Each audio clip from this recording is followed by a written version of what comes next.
قل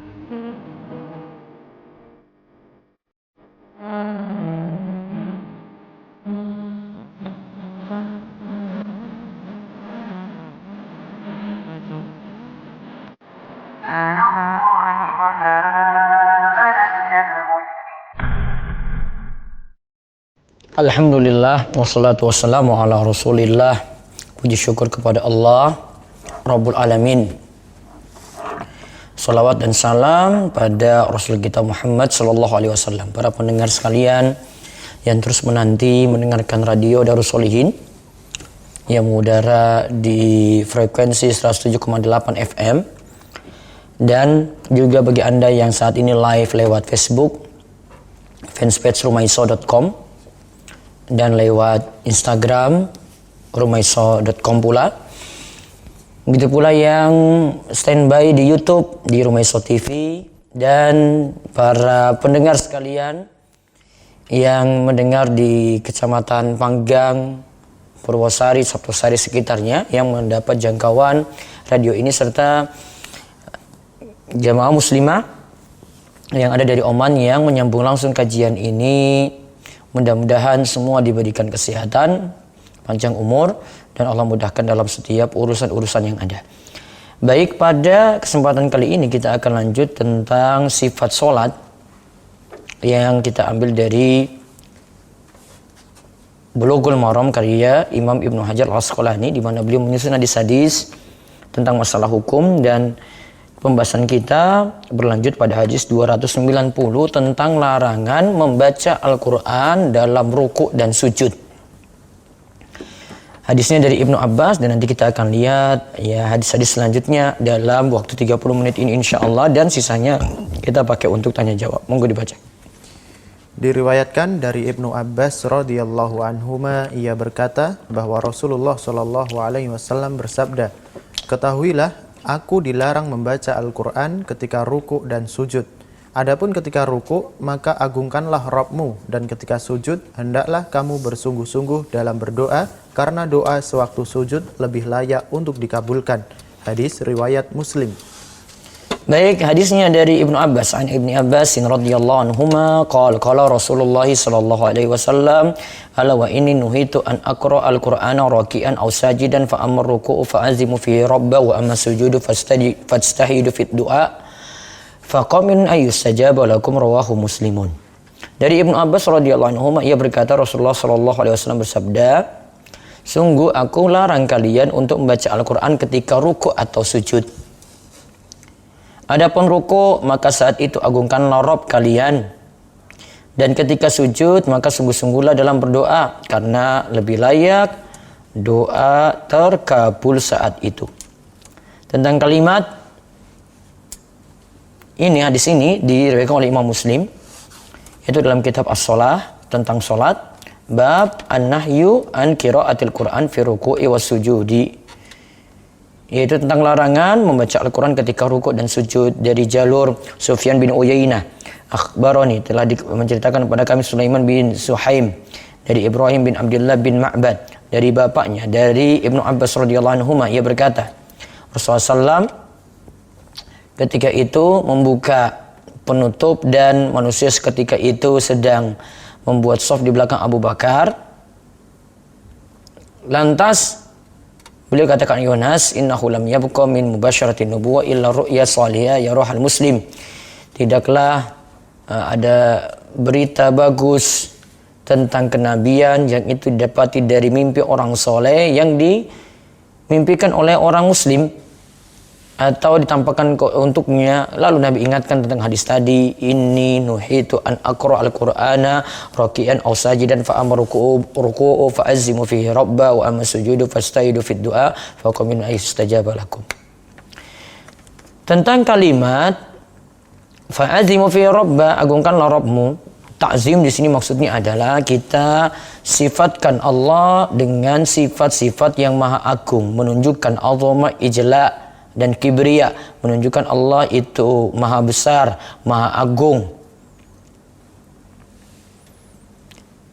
Dan yang dimaksudkan di sini adalah fa'azimu fi rabba, agungkanlah Rabbmu, itu dengan kita ketika rukuk mengucapkan subhana rabbiyal azim. Dan itu jadi anjuran ya untuk kita ketika rukuk membaca subhana rabbiyal azim. Kemudian dibicarakan lagi tentang sujud. Faqaminun ayyustajaba lakum. Maka itu lebih layak doa kalian itu untuk terkabul. Lebih besar harapan akan dikabulkan doa kalian. Qaminun itu dengan cara baca qafnya di fathah, mimnya di kasrah. Dan qaminun di sini artinya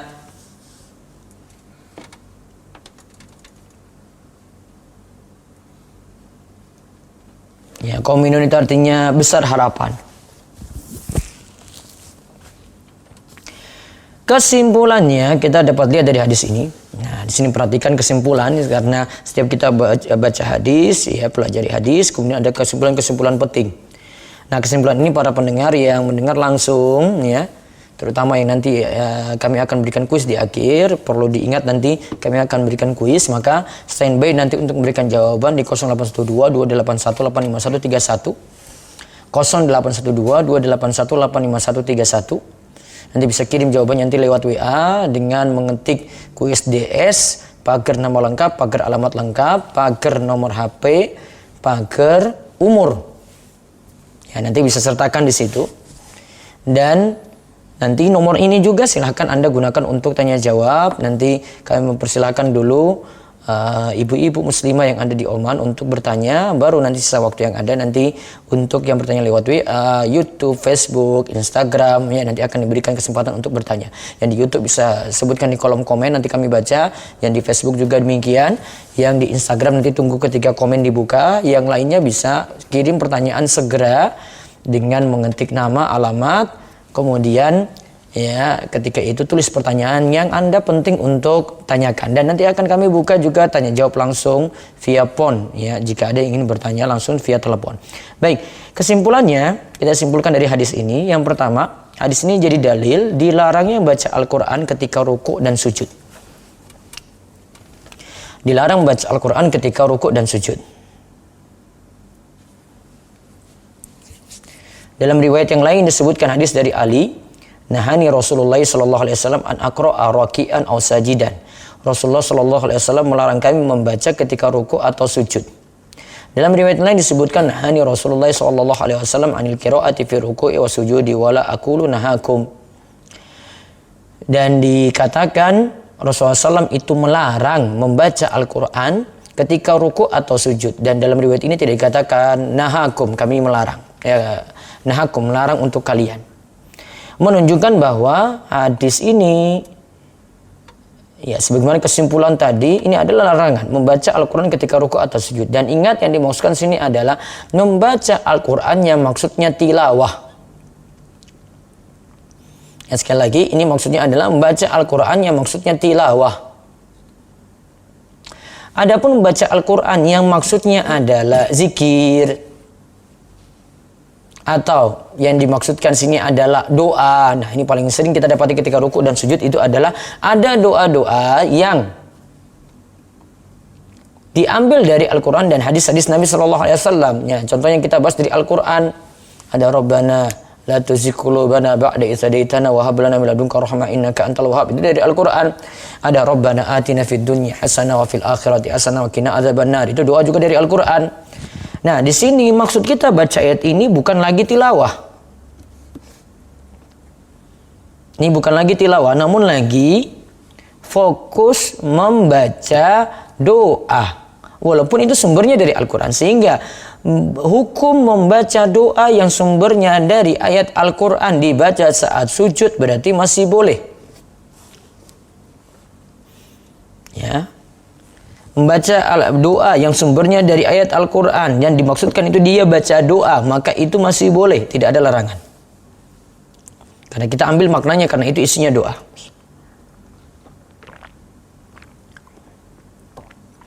Kemudian faedah yang lainnya lagi, di sini menunjukkan membaca surat itu tempatnya ketika berdiri, bukan ketika duduk.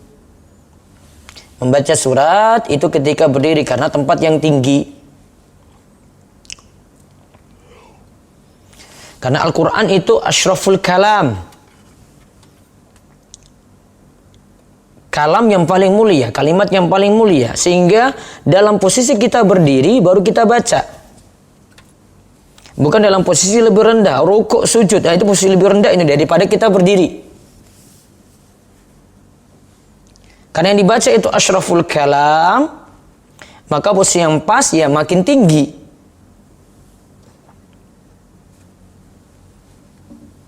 Ini untuk memuliakan kalamullah, untuk memuliakan firman Allah. Maka ketika posisi yang tinggi baru dibaca, ya posisi rendah tidak.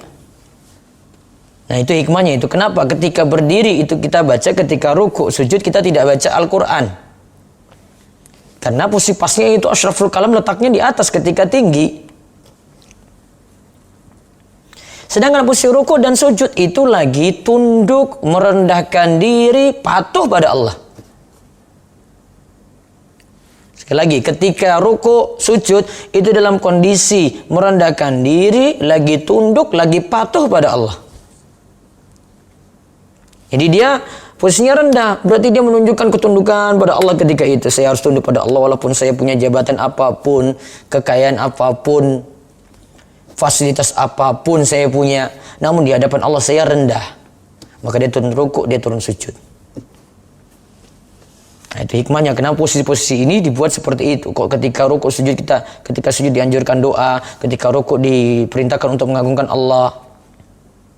Sedangkan kalau ketika berdiri tadi membaca ayat Al-Quran, nah, menunjukkan kita itu tunduk pada Allah saat itu. Orang semulia apapun, punya kerajaan yang besar apapun di dunia ini, punya kendaraan super mewah pun, semua tunduk pada Allah. Ketika suruh rukuk sujud, dia pokoknya turun ketika itu. Jabatan apapun, walaupun dia seorang presiden dengan punya banyak wilayah yang luas, maka di hadapan Allah tetap dia itu tunduk, tetap dia itu rendah. Kemudian faedah yang berikutnya lagi, hadis ini menunjukkan wajib ta'zimur Rabb, yaitu mengagungkan Allah ketika rukuk. Ya, kalau dalam mazhab Hambali ini masuk wajib sholat. Wajib mengagungkan Allah ketika rukuk. Hukum membacanya wajib. Fa'azimu fi rabbah, berarti kita baca ketika rukuk itu bacaan subhana rabbiyal azim. Dan ini juga sekaligus menjalankan firman Allah. Dari kita lihat hadisnya dari Uqbah bin Amir radhiyallahu anhu, ia berkata, "Lamma nuzilat," ketika diturunkan ayat "Fasabbih bismi rabbikal azim." Surat Al-Waqiah ayat ke-74. Rasulullah sallallahu alaihi wasallam mengatakan, "Ij'aluha fi ruku'ikum." Jadikan bacaan itu pada rukuk-rukuk kalian. Dan ketika turun firman Allah, "Falamma nuzilat sabbih isma rabbikal a'la." Surat Al-A'la ayat pertama, maka Nabi sallallahu alaihi wasallam katakan, "Ij'aluha fi sujudikum." Jadikan itu di sujud-sujud kalian. Berarti ketika rukuk kita mengagungkan Allah, ketika sujud kita menyatakan Allah Maha Tinggi. Kami ulang, ketika rukuk kita itu mengagungkan Allah, ketika sujud kita menyatakan Allah Maha Tinggi. Maka ketika rukuk kita baca Subhana Rabbiyal Azim, ketika sujud kita baca Subhana Rabbiyal A'la.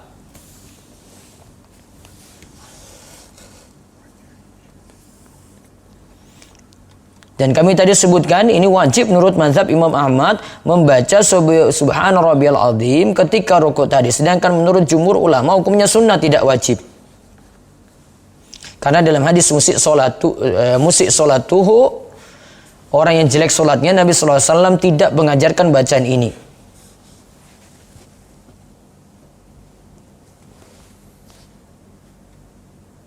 Kemudian faedah yang lainnya lagi, hadis ini menunjukkan disunahkannya berdoa ketika sujud dan kita memperbanyaknya saat itu.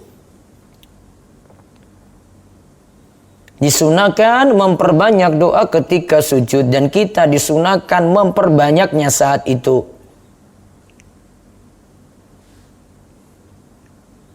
Kalau kita lihat fajtahidu fihi du'a. Tadi ya lafaz hadisnya ya. Fajtahidu fid du'a. Maka sungguh-sungguhlah dalam berdoa. Berarti di sini kata Syekh Abdullah Al-Fauzan tidak harus menggunakan doa yang bersumber dari Al-Qur'an dan hadis Nabi sallallahu alaihi wasallam, yaitu doa ma'tsur. Boleh kata Syekh Abdullah Fauzan meminta doa apapun ketika sujud yang berisi kebaikan dunia dan akhirat dan meminta perlindungan dari kejelekan apapun. Jadi doanya umum di sini.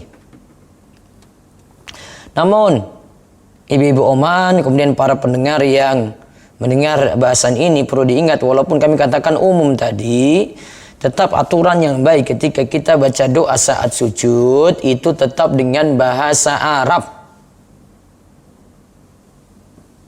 Itu lebih bagus karena dalam sholat mesti dihindarkan kalam manusia. Bahasa kita itu kalam manusia, beda dengan bahasa Arab.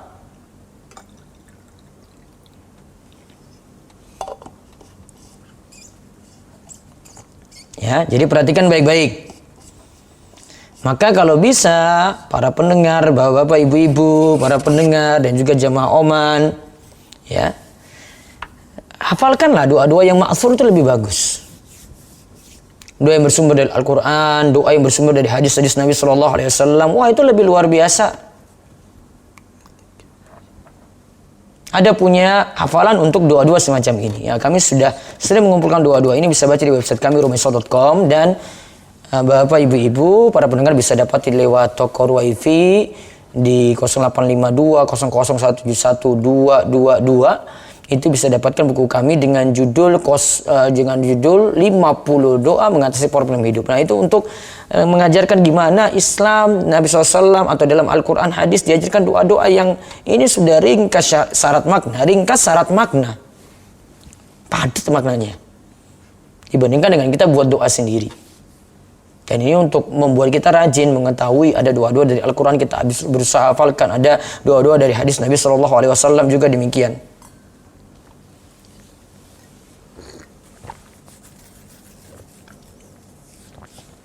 Di samping itu juga ada hadis dari Abu Hurairah radhiyallahu anhu, Rasulullah sallallahu alaihi wasallam bersabda dalam hadis riwayat Muslim nomor 482. Aqrabu ma yakunul 'abdu min rabbih wa huwa sajidun fa aksirud du'a.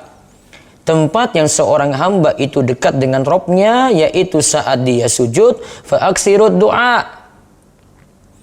Maka perbanyaklah doa saat itu, perbanyaklah doa saat itu.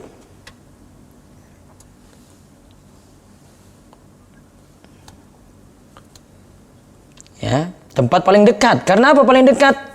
Hamba lagi tunduk tuh, turun sujud, kepalanya itu di tanah, ya, tangannya di tanah, lututnya di tanah, ujung kakinya itu di tanah. Rendah. Semakin rendah berarti dia semakin tunduk merendahkan diri pada Allah. Dia semakin rendah, semakin tunduk merendahkan diri pada Allah. Maka lebih mustajab doanya. Maka manfaatkan ketika itu selama, ya, kami beri catatan di sini, dibolehkan doa saat sujud dengan catatan. Ya. Dibolehkan doa saat sujud itu dengan catatan. 1. Tidak telat dari imam. 1. Tidak telat dari imam. Berarti kalau telat tidak dibolehkan. Kok imam sudah turun terus sudah bangkit dia masih perlama doa di situ, nggak boleh. Yang kedua aturannya dengan bahasa Arab. Bisa jadi diambil dari Al-Quran, doa tersebut. Bisa jadi dari hadis Nabi SAW. Bisa jadi dengan bahasa Arab yang dia rangkai kata-katanya sendiri. Kalau itu dari Al-Quran dan hadis, sebenarnya ada doa-doa yang sifatnya umum mencakup halal apapun itu. Kita minta kebaikan dunia dengan Rabbana atina fid dunya hasanah, maka mencakup hal yang lainnya juga. Jadi doa yang diajarkan oleh Allah dan Rasulnya itu sudah bagus sekali.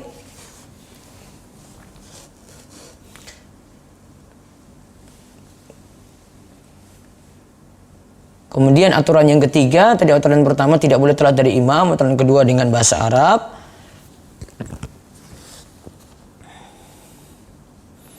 Aturan ketiga itu dia bisa pakai doa dari Al-Quran dan hadis. Jadi Al-Quran tadi seperti kita sebut, sah-sah saja dia berdoa saat itu. Ya, sah-sah saja dia berdoa dengan doa dari Al-Quran hadis atau dengan bahasa Arab. Dia tetap boleh pakai doa dari Al-Quran. Walaupun tadi kita katakan dilarang baca Al-Quran saat sujud, namun ini kan bukan maksud membaca. Namun ini maksudnya adalah tilawah. Sehingga maksudnya itu berbeda. Nah, itu diantara aturannya ya, agar tidak salah berdoa saat sujud tadi. Nah, sekarang setelah kita lihat hadis tersebut, yaitu hadis dari Ibnu Abbas, perintah ketika ruku agungkan Rabb, kemudian ketika sujud itu perbanyak doa, karena doa ketika itu dikabulkan. Di samping tadi ada hadis kita bahas juga, aqrabu ma yakunul abdu bi rabbihi wa wasajidun fa aksiru doa, tempat seorang hamba itu dekat dengan Allah ketika dia sujud, maka perbanyaklah doa saat itu.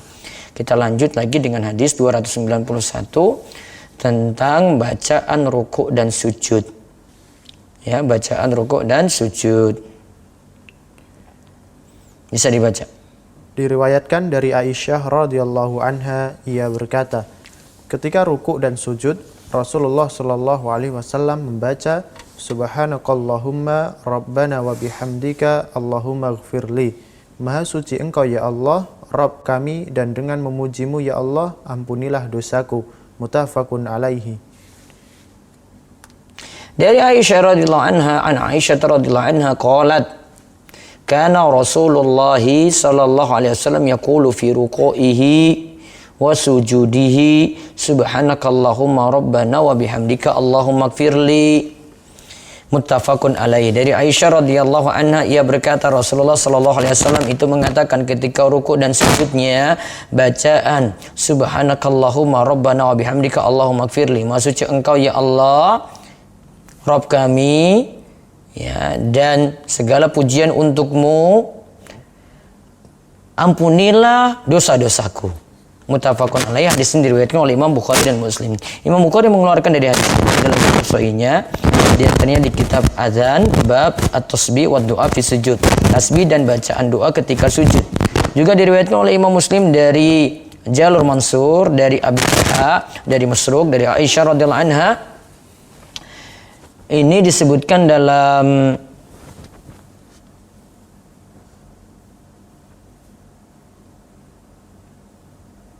hadis dari Aisyah ini dikatakan karena Rasulullah SAW yuksiru ayyakula fi ruku'i wa sujudihi, beliau kebanyakan membaca ketika ruku dan sujudnya subhanakallahumma rabbana wa bihamdika Allahumma gfirli.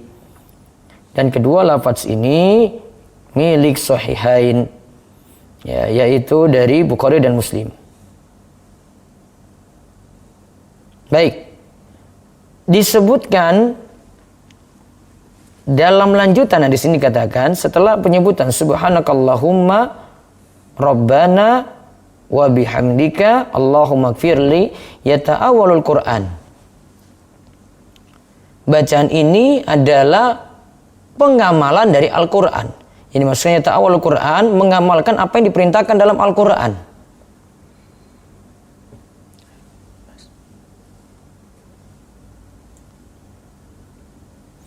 Karena tidaklah Nabi SAW dalam sebuah hadis disebutkan, hadis ini diriwayatkan oleh Imam Bukhari dan Muslim, masolan Nabi SAW solatan ba'da an nuzilat alaihi idza jaa nasrullahi wal fath illa yakul fiha subhanaka rabbana wa bihamdika Allahumma gfirli. Tidaklah Nabi SAW itu solat setelah turun firman Allah surat An-Nasr. Ingat ya, surat An-Nasr ini surat yang terakhir turun secara utuh pada Nabi Shallallahu Alaihi Wasallam. Surat An-Nasr, idza jaa nasrullah, itu surat terakhir yang turun pada Nabi kita Muhammad Shallallahu Alaihi Wasallam. Nah, ketika turun surat ini, Nabi setelah itu berganti bacaannya ketika rukuk sujud membaca subhanaka rabbana wa bihamdika Allahumma gfirli. Dan bacaan ini sama dengan tadi subhanakallahumma rabbana wa bihamdika Allahumma gfirli. Itulah yang dimaksudkan ya ta'awwalul Quran. Al-Quran diamalkan dengan membaca ketika rukuk atau sujud subhanakallahumma rabbana wa bihamdika Allahumma gfirli.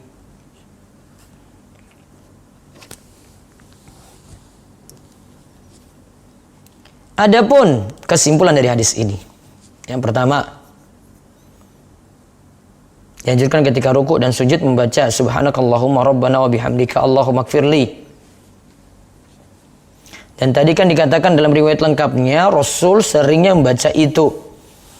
Dan beliau memperbanyak, maka ketika itu kita bisa memperbanyaknya. Juga faedah dari hadis ini menunjukkan bahwa dibolehkan berdoa dalam rukuk dan sujud dengan doa yang maksur. Ketika rukuk dan sujud berdoa dengan doa yang maksur, karena di dalam bacaan tadi itu isinya doa Allahumma gfirli, ya Allah ampunilah aku, itu doa maksur karena sumber dari Al-Quran dan hadis. Dan ini baca rukuk dan sujud, walaupun ketika sujud itu lebih banyak lagi kita berdoa. Karena tadi Nabi SAW itu katakan, wa amma sujud fajtahidu fit doa. Adapun sujud perbanyaklah doa. Sedangkan rukuk tadi kan sudah disebut ya, untuk mengagungkan Rabb. Ya, untuk mengagungkan Rabb yaitu Allah Subhanahu wa ta'ala. Fa'amar ruku' fa'azimu fihi rabba. Adapun ruku' ya, agungkanlah Rabbmu. Nah, itu yang dimaksud. Nah, dua hadis ini menunjukkan tentang bacaan ketika ruku' dan sujud. Dan satu kesimpulan lagi, ada bacaan ketika ruku' dan sujud yang kita baca sama. Ada bacaan yang ketika ruku' dan sujud kita bacanya sama. Yaitu diantaranya bacaan subhanakallahumma rabbana wa bihamdika Allahumma gfirli. Diantaranya lagi subuhun quddus rabbul malaikati warruh. Subuhun quddus rabbul malaikati warruh. Itu juga dibaca ketika ruku' dan sujud. Ada yang bacaan dibaca ketika rukuk saja seperti subhana rabbiyal azim. Ada yang dibaca ketika sujud saja seperti subhana rabbiyal a'la. Ada yang dibaca dua-duanya ketika rukuk dan sujud seperti bacaan yang kita kaji kali ini. Subhanakallahumma rabbana wa bihamdika Allahumma gfirli. Wallahu a'lam, itu yang kita kaji untuk kesempatan siang ini. Dua hadis, namun Masya Allah faedah yang diberikan dari hadis Ibnu Abbas dan Aisyah ini luar biasa, dan mudah-mudahan jadi ilmu yang bermanfaat bagi kita sekalian yang mendengar siang hari ini. Dan insya Allah pertemuan berikutnya kita akan kaji lagi masih tentang sholat nanti pada pekan keempat di hari Rabu insya Allah. Baik, kita lanjut. Jika ada yang bertanya dulu dari jamaah Oman, mungkin bisa bertanya langsung, monggo.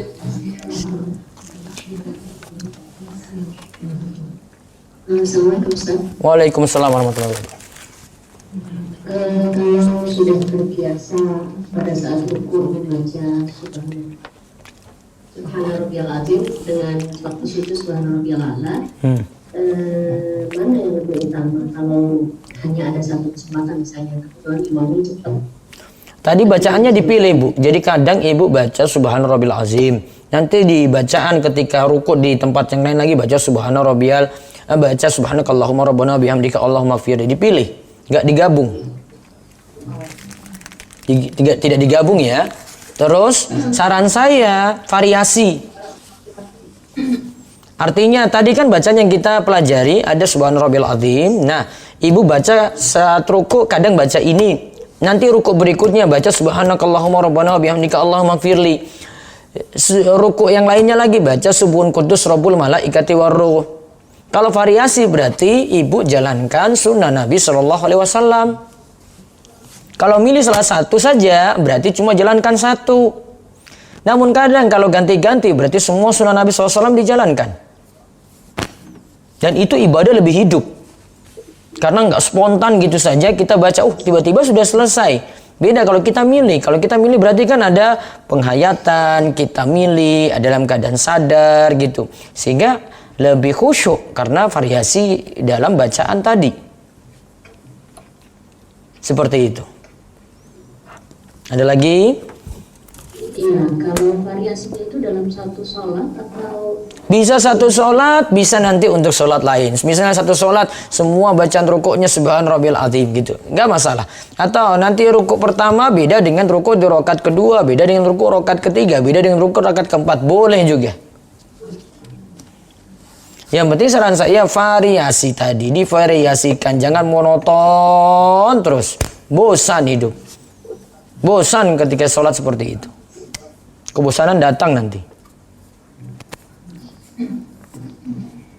Ustaz, agak melenceng sedikit. Kemarin kita ada pelajaran dari seorang teman gitu ya. Dia bercerita bahwa hidupnya sedang dipermudah oleh Allah karena sering membaca doa yang artinya ya Allah aku mohon petunjuk, takwaan, keterjagaan, kekayaan. Boleh disampaikan Ustaz hikmah dari doa tersebut? Doanya gimana? Ya Allahumma inni as'alukal huda wa tuqa wal afaf wal ghina gitu. Doa ini yang dimaksud. Ya. Allahumma inni as'alukal huda wa tuqa wal afaf wal ghina.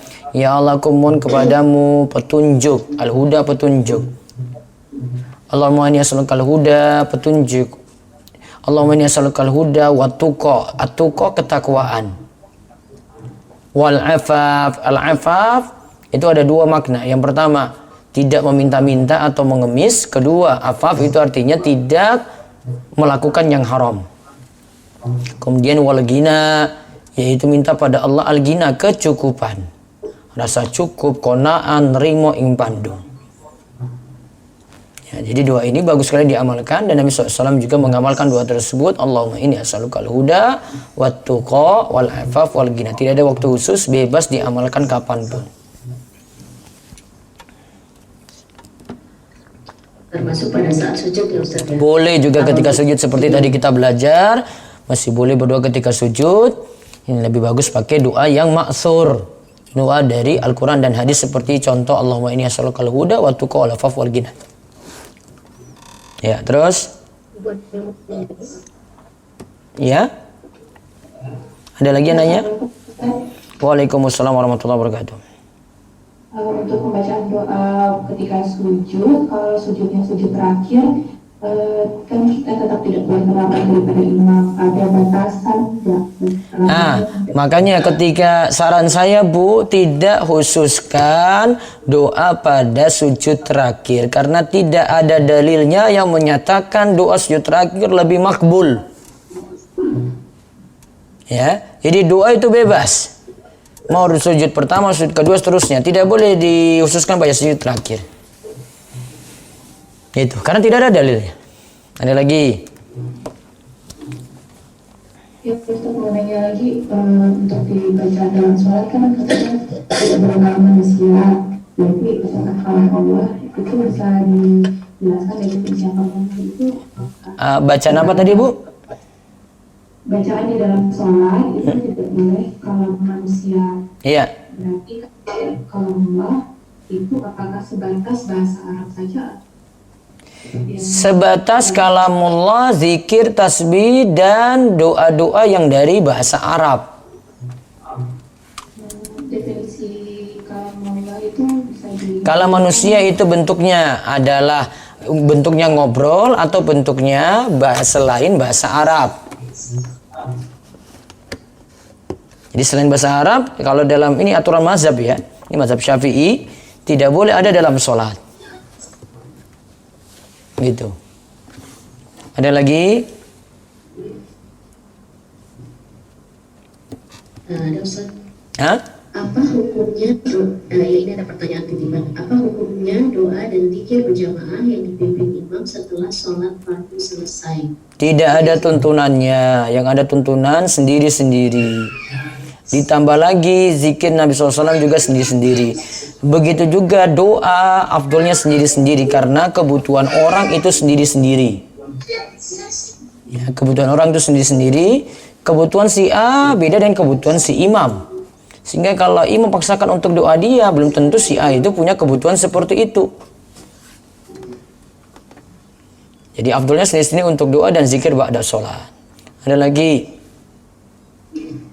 Menyambung Ustaz, kalau ada kita pada saat kita berada di jamaah lalu ada imam yang seperti itu dan kebetulan memang seluruh jamaah hampir semuanya mengikuti doa imam, lalu kita sendiri yang tidak ikut. Yang paham saja, yang tidak perlu ikuti. Jadi kita meninggalkan tempat. Jangan, kalau banyak menyinggung orang, kalau tinggalkan tempat, tetap di tempat saja, Bu. Tidak perlu pergi dari tempat tadi. Masalahnya agak kenceng suaranya Ustaz biasanya. Jadi kalau mengganggu agak mundur sendiri. Ini cuma agar kita nggak dianggap aneh oleh jamaah. Setiap kali kita sholat berjamaah aku pergi sendiri gitu. Dan juga tidak menyinggung jamaah atau imam gitu. Ini masalah rasa, Bu. Saya kalau jadi imam lihat ibu pergi begitu, saya seandainya posisi jadi imam tadi. Ini kok ibu ini pergi terus ya? Saya salah apa emangnya? Iya kan? Tersinggung, Bu. Jamaah lain juga akan nilai ibu kayak gitu. Mungkin kalau kita di masyarakat yang sudah tahu mungkin kayak gitu mudah sekali. Ini kan kita misalnya di masyarakat awam, ibu yang ada nanti divonis yang macam-macam.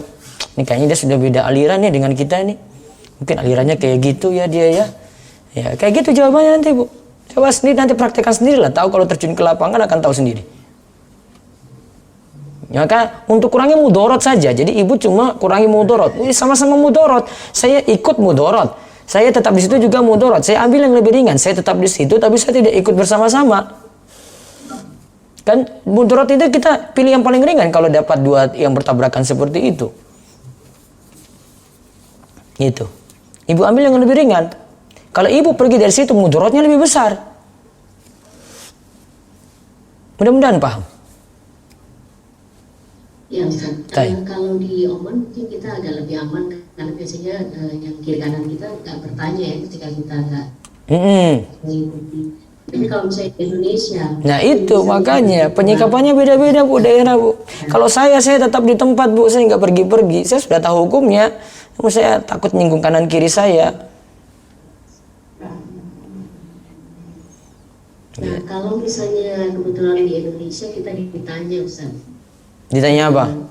Apa namanya? Ya, saya ditanya, mungkin kita nggak ikut kan gerakan tubuhnya terlihat kalau kita nggak ikut walaupun kita diam ya, misalnya. Misalnya entah karena apa kita tertangkap basah tidak mengikuti doa yang kita katakan. Jawaban yang paling bijak apa Ustaz? Jawaban yang paling bijak, saya masih lanjutkan zikir. Ibu zikir aja, mau misalnya itu subuh zikir pagi petang, bisa aja. Kan tambah-tambah kerjaan sendiri. Saya misalnya kalau subuh pas di masjid terus ada jamaah kayak gitu, saya baca zikir pagi aja, saya zikir paginya sudah selesai. Iya kan? Mudah, Bu, menyikapinya. Ada lagi Bu, Ibu?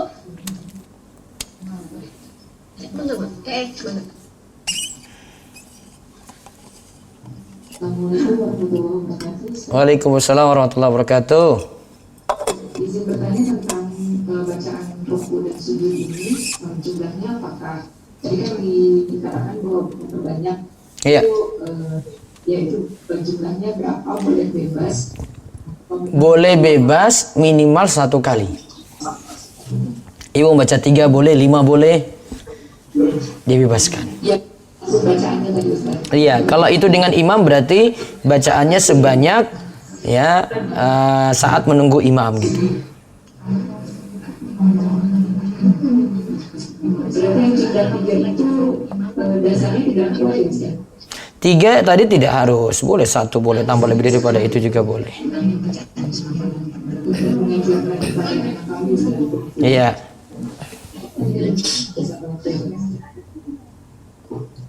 Ada lagi? Bu Ibu, coba jangan dibatin pertanyaan. Oh iya, kalau baca doa itu kan tadi disarankan semakin dekat dengan Allah ketika posisi kita semakin merendahkan diri di hadapan Allah. Kalau misalnya dibandingkan antara peluangan waktunya biasanya antara sujud dengan setelah tahiyat itu bacaan tahiyat, biasanya imam memberikan waktu peluangan lebih di setelah tahiyat itu Ustaz. Untuk memperbanyak doa. Ya Ustaz. Ya bisa jadikannya di akhir tahiyat, sujud tidak bisa. Ibu baca perbanyak doa ketika sujud, mungkin ketika sholat sendiri.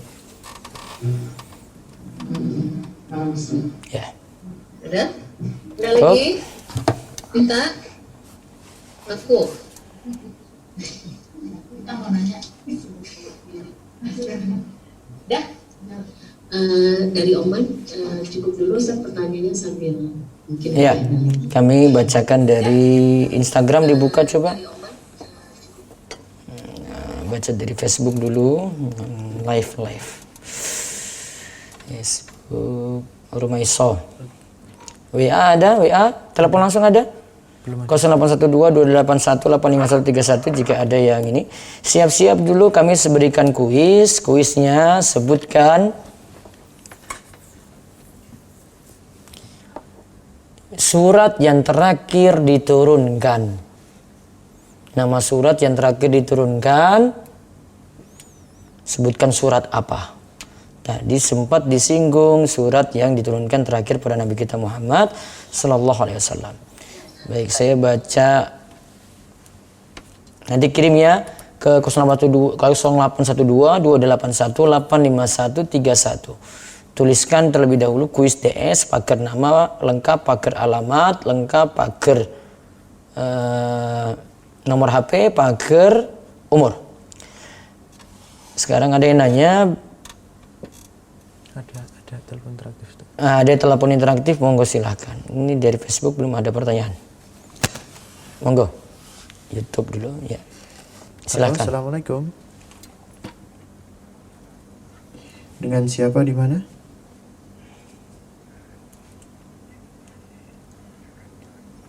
Bisa lebih dikeraskan volume suaranya?